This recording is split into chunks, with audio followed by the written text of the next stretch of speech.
Alors bonjour les choisis de Jésus. Aujourd'hui, nous allons regarder la vocation de Jonas. Quand on était jeune, on avait la chanson Jonas dans la baleine. Hein? Et ça fait référence justement à ce texte de la parole de Dieu. Alors, qu'est-ce qu'on dit de Jonas? La parole du Seigneur fut adressée à Jonas. Lève-toi, va à Ninive, la grande ville païenne, et proclame que sa méchanceté est montée jusqu'à moi. Alors on voit encore aujourd'hui, Dieu choisit quelqu'un.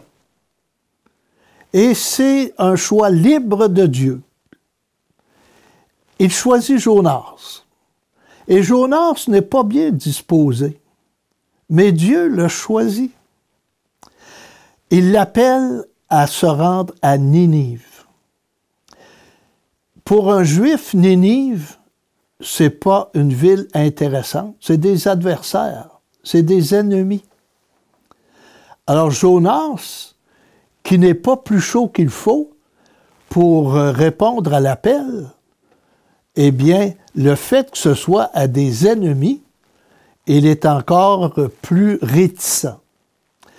Dieu l'appelle à Ninive et lui va partir pour Tarsis, à l'opposé, pour bien montrer, hein, je ne veux pas répondre.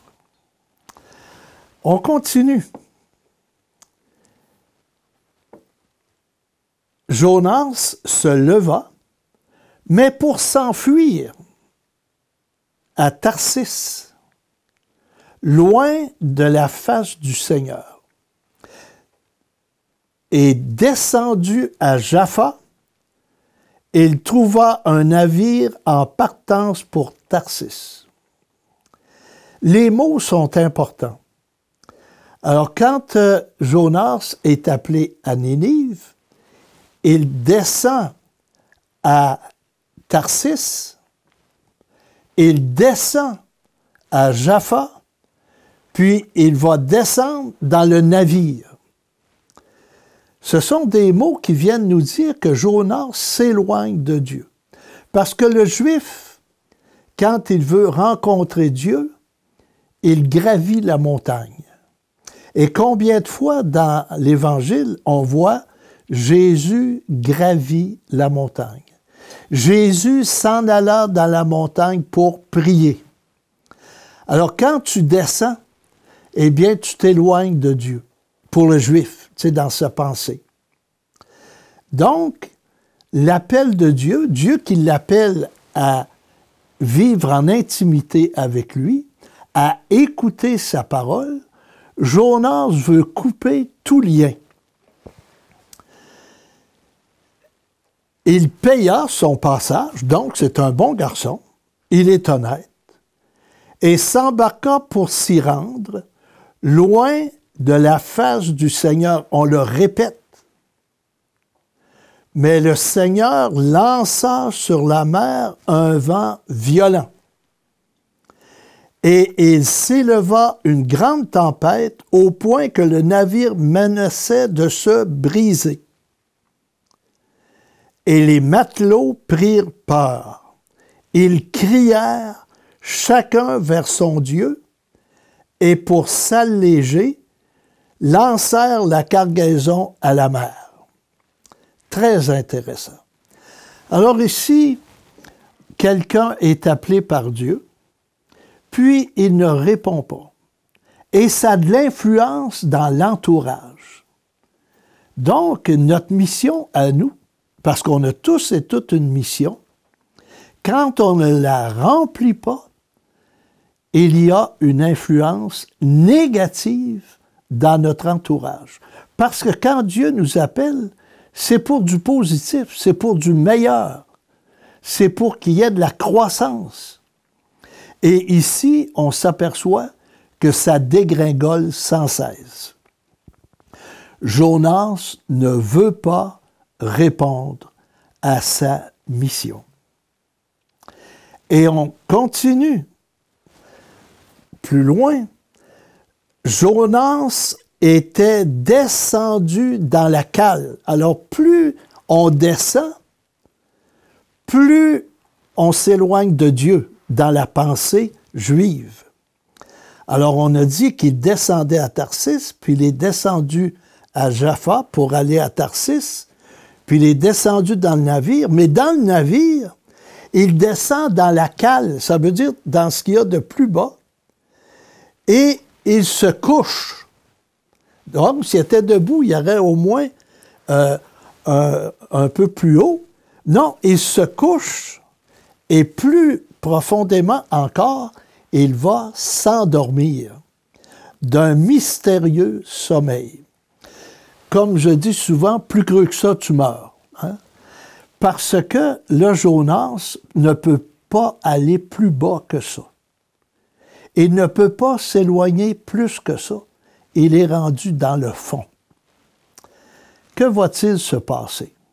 La tempête est active et les autres, les païens qui sont avec Jonas, sont en train de prier parce qu'ils ont peur. Ils ont même enlevé de la cargaison pour que le bateau soit plus léger.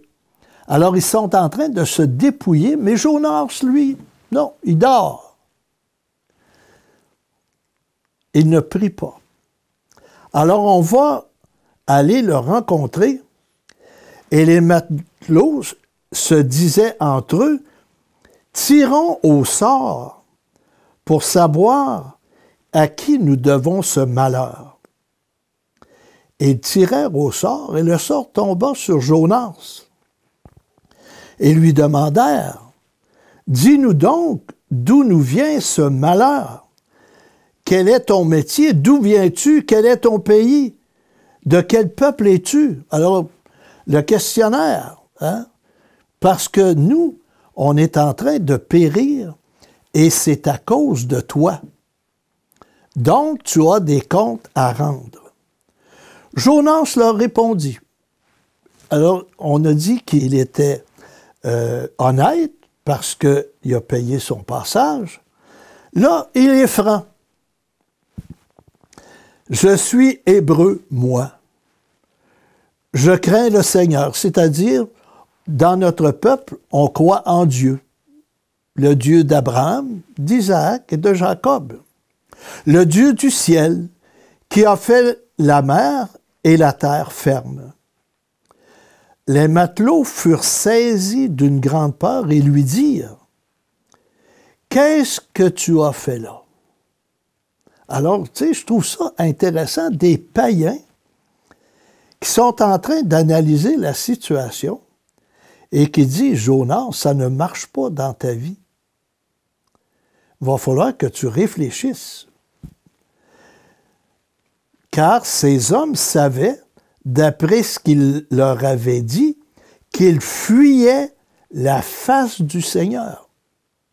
Il était en train de se détourner de son Dieu. Et lui demandèrent, « Qu'est-ce que nous devons faire de toi pour que la mer se calme autour de nous? » Car la mer était de plus en plus furieuse. Il leur répondit, « Prenez-moi, jetez-moi à la mer pour que la mer se calme autour de vous. Car je le reconnais, c'est à cause de moi que cette grande tempête vous assaille. » Et les matelots ramèrent pour regagner la terre, mais sans y parvenir, car la mer était de plus en plus furieuse autour d'eux. Alors, c'est un grand texte. Et puis, le procès de Jonas et la conclusion, Jonas dit, bien, pour que tout se passe bien, il faut que je ne sois plus sur le bateau. Jetez-moi à la mer. Et pour le Juif, la mer, c'est l'engloutissement, c'est la mort.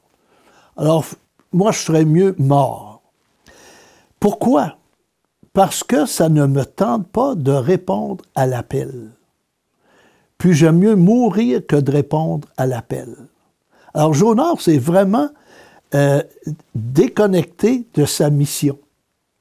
Jonas ne veut pas se rendre à Ninive. Et pourtant, quand Dieu appelle, il est persévérant. Et Dieu donne ce dont on a besoin pour répondre fidèlement à l'appel. Mais le cœur de Jonas est fermé. Tellement fermé qu'il dit, moi, j'aime mieux mourir. Alors, chers amis, aujourd'hui, on a quelqu'un qui s'entête, qui se rebute contre Dieu. Et ça arrive dans la vie qu'on ressent un appel, on ressent ce que nous devons faire, et puis ça ne nous tente pas. Il y a une paresse.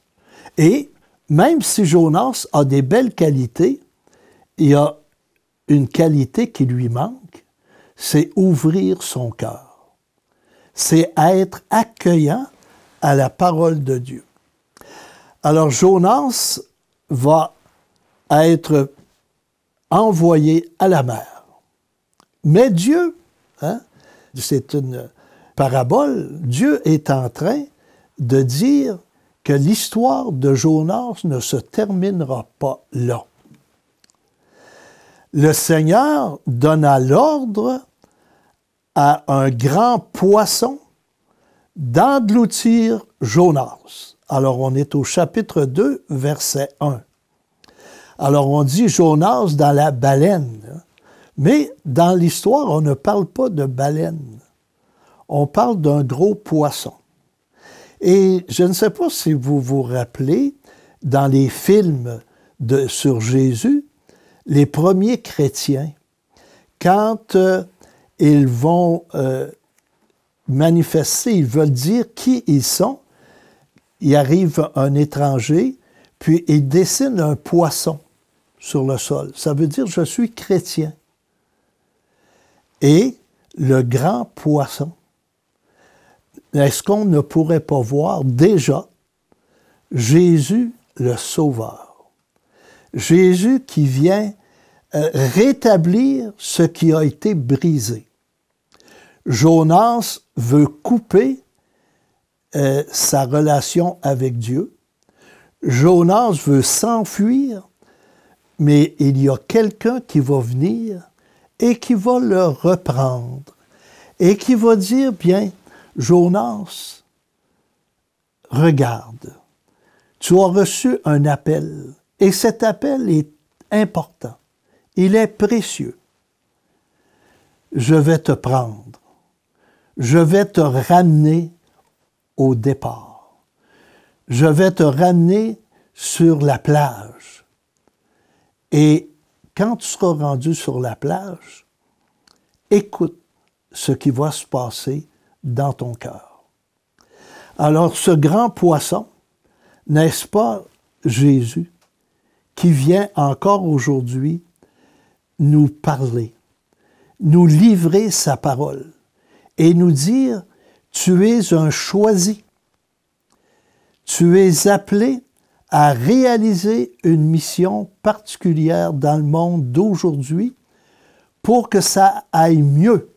Parce que si tu réalises ta mission, c'est pour le meilleur. C'est jamais pour empirer les choses. Au contraire, Dieu, c'est toujours celui qui apporte l'espérance, qui apporte la joie, qui apporte le bonheur. Alors, est-ce que cette mission, on veut la réaliser? Est-ce qu'on veut gravir la montagne? Est-ce qu'on veut faire cet effort et ouvrir notre cœur? C'est le message que nous recevons aujourd'hui. Est-ce que Jésus est au cœur de notre vie? Est-ce que Jésus, qui veut rétablir ce qui a été brisé par le péché, est-ce qu'on veut être des collaborateurs, des collaboratrices avec lui? Alors, chers amis, on a une réponse à donner. Encore aujourd'hui, Dieu se manifeste à Jonas. Il entend la parole. Il reçoit la mission, va à Ninive.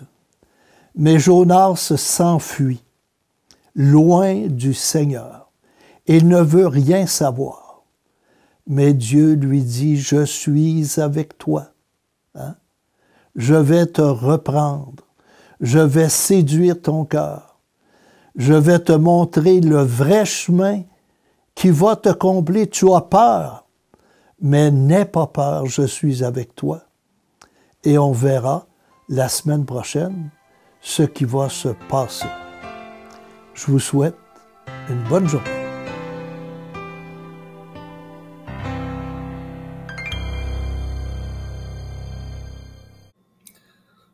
Alors, quelle belle histoire hein, de Jonas qui nous interpelle là, aujourd'hui.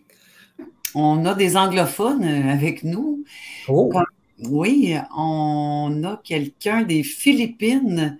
Attendez là, que je le retrouve ici. Alors, qui nous dit que Good morning, Father, watching from the Philippines. Dans le fond, il travaille comme gardien de sécurité, puis il vous écoute en ce moment. Alors, on vous salue aux Philippines.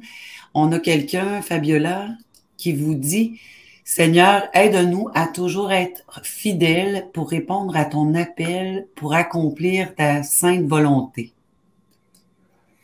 Alors, je trouve ça intéressant.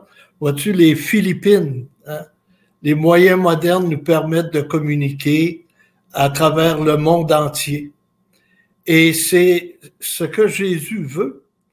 Hein, que sa parole soit répandue par le monde. Rappelons-nous quand il est parti, aller de par le monde annoncer la bonne nouvelle.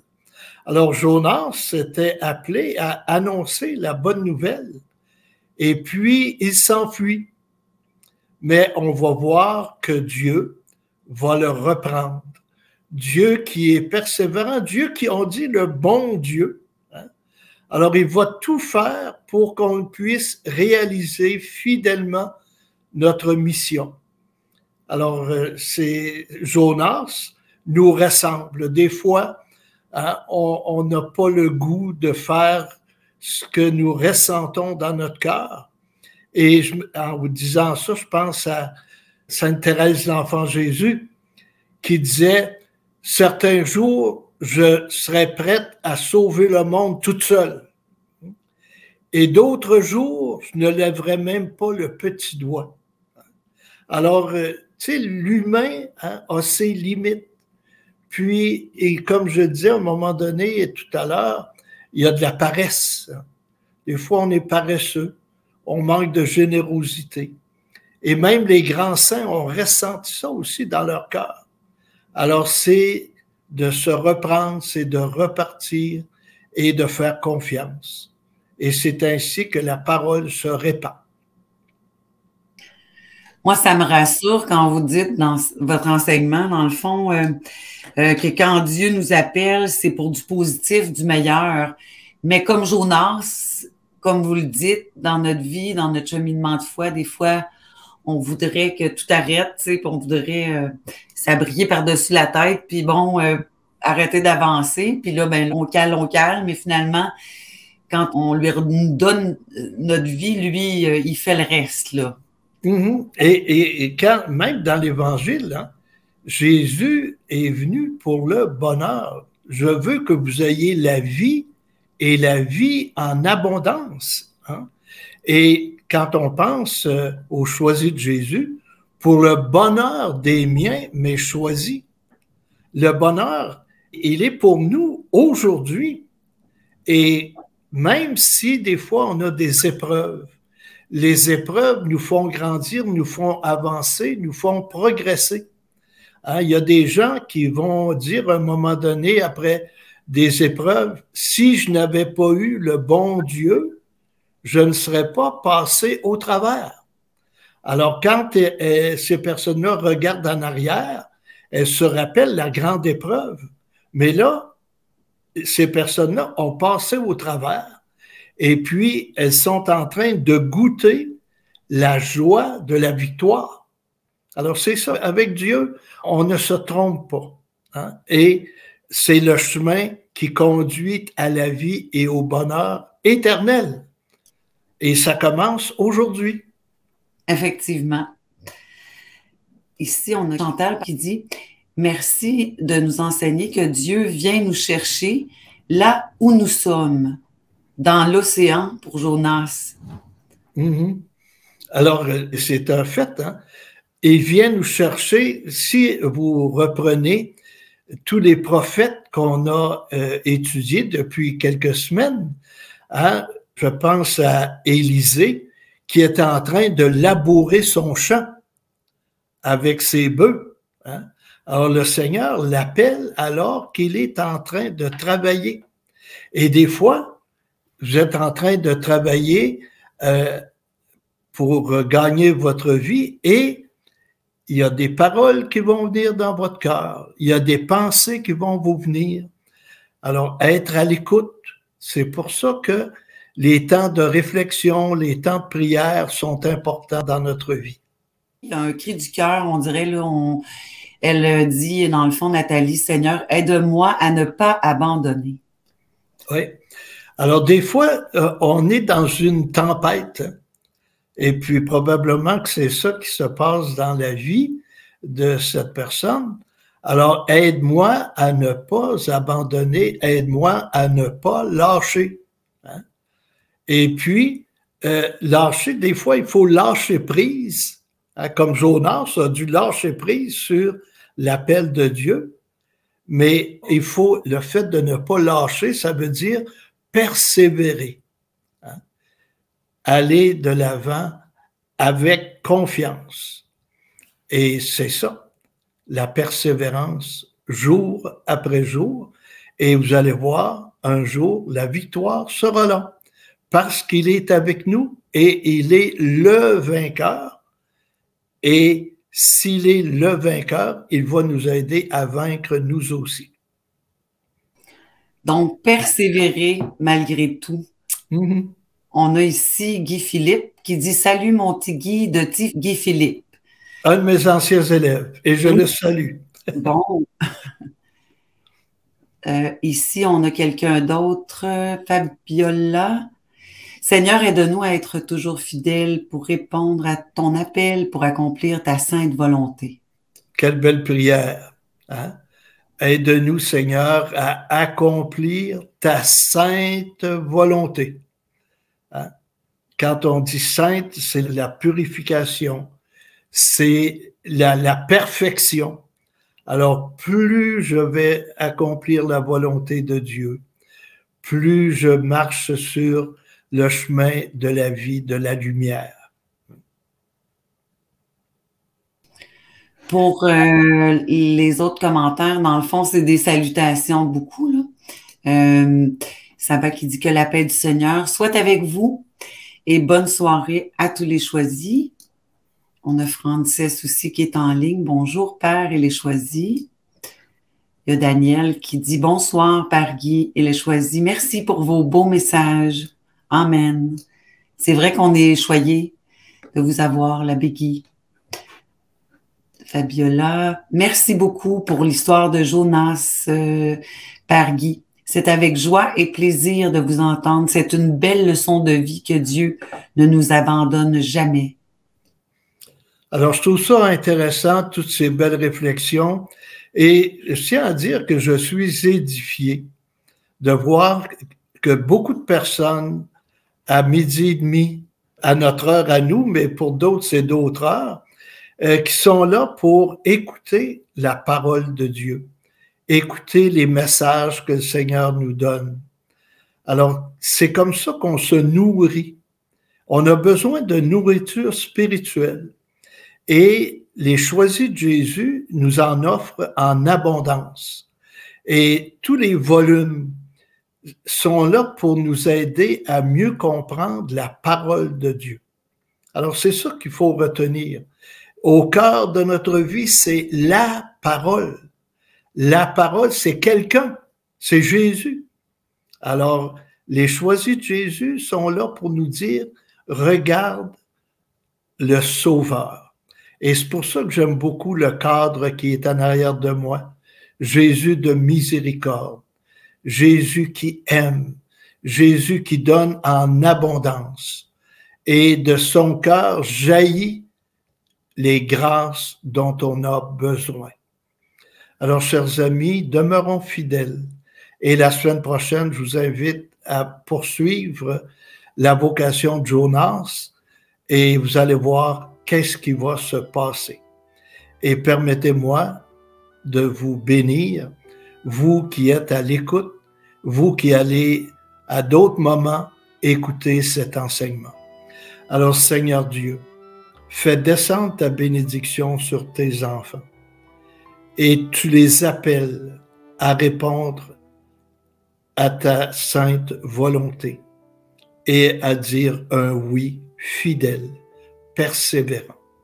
Que cette bénédiction, Seigneur, attire sur toutes ces personnes ton amour et tes faveurs. Et je vous bénis au nom du Père et du Fils et du Saint-Esprit. Amen et bonne semaine à vous.